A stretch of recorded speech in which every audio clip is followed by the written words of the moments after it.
Hey guys, Sarge here. Welcome to the June 16th replay, as well as the opening of the end of this particular campaign.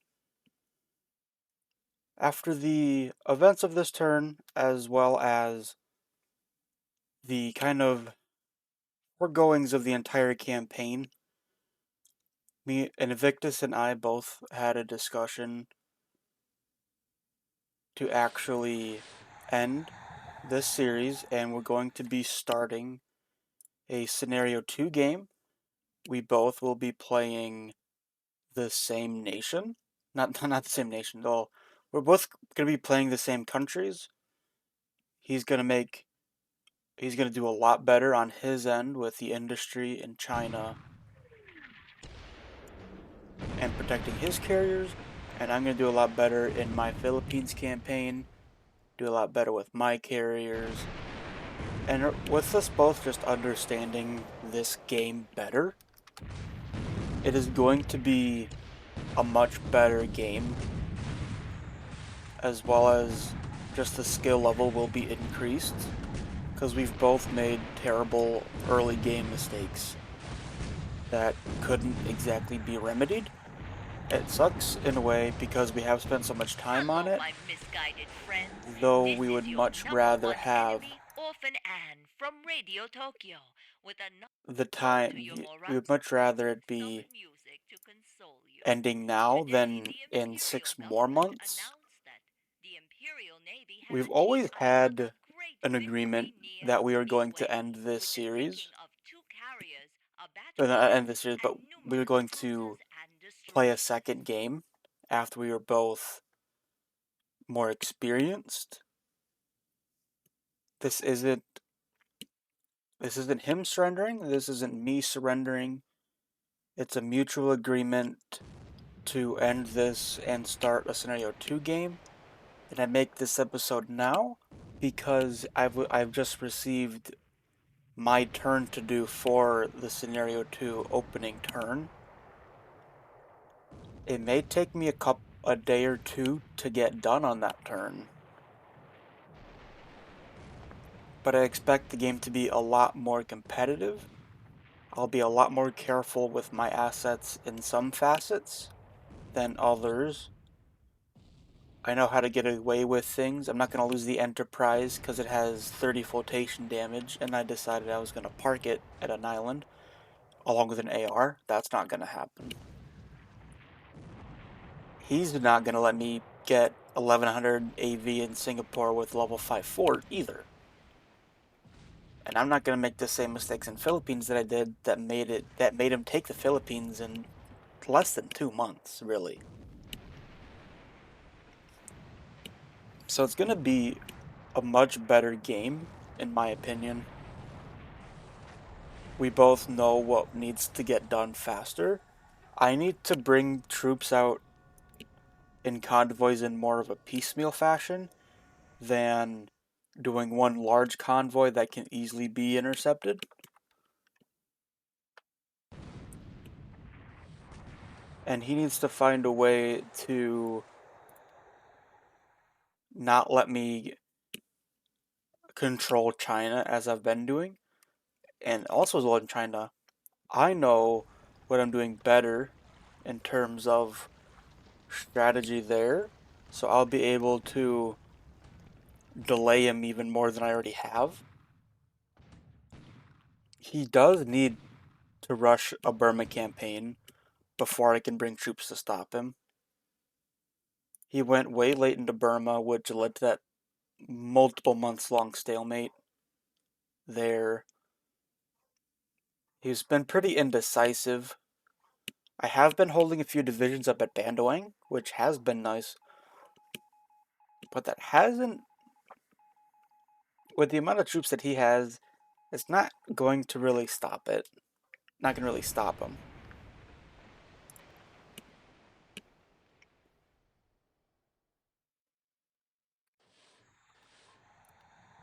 I as well will be doing my pilot training a little bit differently. I understand that slightly more.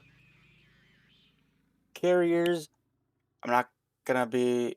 I'm gonna keep them back unless he gives me an opportunity where I know the KB is somewhere else.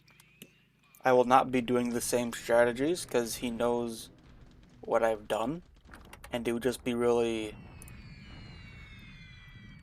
maybe stupid wouldn't be the right word. Foolish. It'd be foolish of me to try and do the same things and hoping it worked twice, when this time he's gonna have a hell of a lot more stuff too. It's scenario 2. He's gonna have, I don't know all the exact things that change, but he's gonna have more squadrons. He's gonna have more pilots. He's gonna have more supply and oil. I think he also gets some more ships as well. So it's gonna be a lot more difficult than it already was at the start of the game to play defense. I will not do any sarabaning. Well, I guess it depends what you consider sarabaning. Is removing my strategic naval assets away sarabaning? I wouldn't say that is. I think sarabaning is more of in terms of land forces and potentially air. I'll be fighting for Palembang. I don't think I want to do this bandowing strategy again, for the sole fact that I do think it is a little bit on the cheesier side. It's a completely legitimate strategy. He did not complain once about this. I haven't even decided if I'm going to do it or not. But being able to hold him up with just a few Dutch troops in mountains is a little obnoxious for me, in my opinion. There's no strategic value of bandowing. It is a pure nuisance base just to clog up his troops. And that reminded me, he also gets more divisions. I'm pretty damn sure he gets more divisions. I think I may have to do the India strategy. Focus US assets towards India and focus on pulling out of Burma.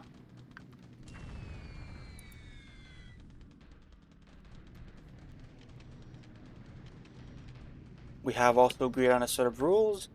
Those will be posted in the video description of the series opener. Most of them are similar rules. Some have changed, some added. And some were just plain removed because we made those rules when we knew very little about the game. We both know a hell of a lot more. Invictus has told me many times, he's been open, that he screwed up his industry super badly at the start of this game. Now, I don't think in Scenario 2, the Allies don't get much in Scenario 2. If any, I believe. I think it's really just a Japanese boost. I'll have to look exactly into what Scenario 2 changes.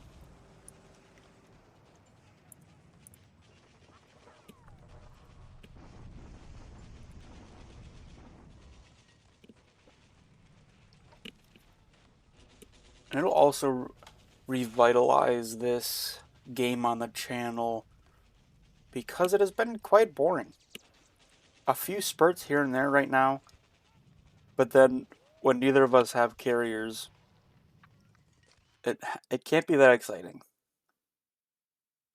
And it's a stalemate in China, stalemate in Burma. Surprisingly, the only thing going on is in Australia.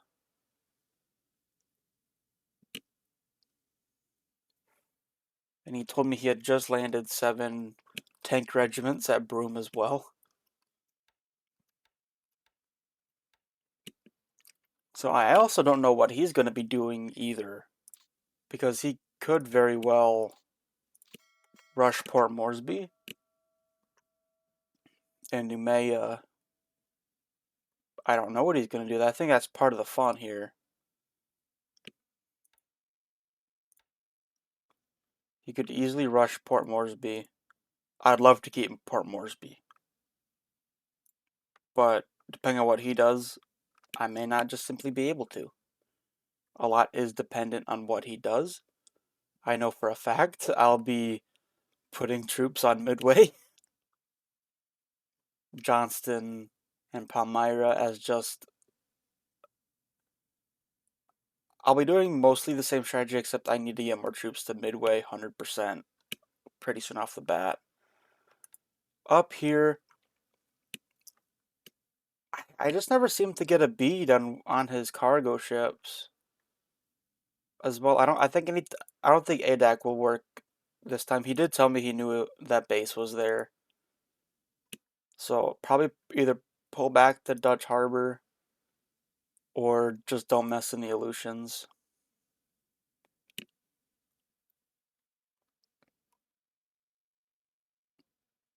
Could even go back to Kodiak. But probably Dutch Harbor.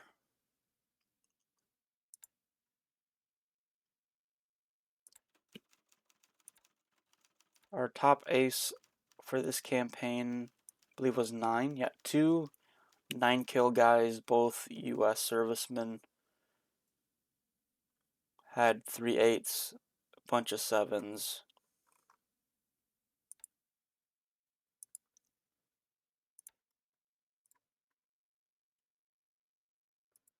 Not really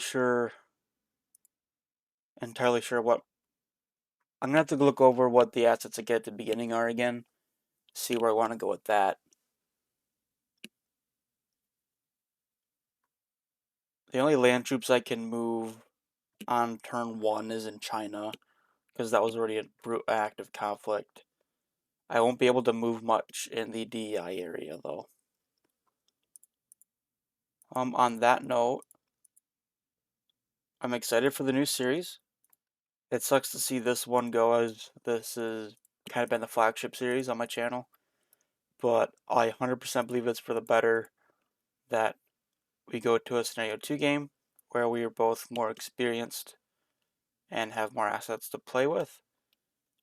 Well, I guess that's the end of this one, so I'll see you at the start of the scenario 2 campaign.